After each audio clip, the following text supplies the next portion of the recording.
Why did we build a school bus instead of buying an RV? Well, that's a great question. Why don't we talk about that? Well, the first and biggest component in that answer is definitely money.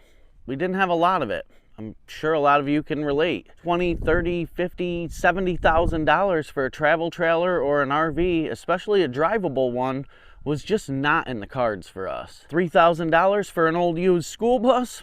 That was a little more graspable. That's what made it possible for us, was just building it ourselves. We didn't have the money to buy a travel trailer, and we just simply didn't want to get more payments. The idea with moving into the school bus was to minimize payments and have as few people with their hand out every month as possible. Because of the nature of our build, with the solar panels and all, we don't have to plug in at campgrounds. That keeps our rent and utilities very, very cheap. We're able to keep a lot more of our money doing this than we ever were able to do working a 9-to-5 paying rent and utilities. And then we get into the construction of the bus itself.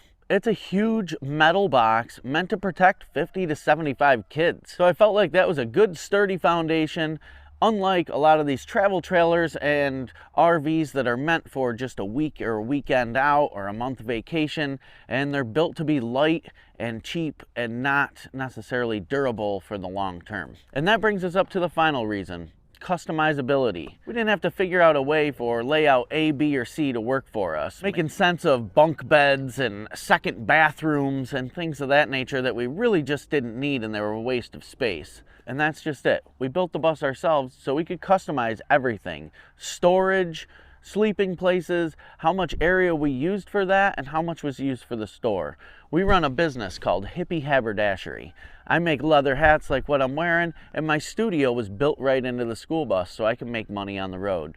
My girlfriend's a crochet designer, and she writes and makes crochet stuff, and we sell them here on TikTok and on our website. You can find those links on my profile. It's definitely not for everybody, but it was the one way that it made it possible for us to actually hit the road and chase our dreams. Well, I hope this helps answer some of your questions. If you have more, please put them in the comments. I'd love to answer them.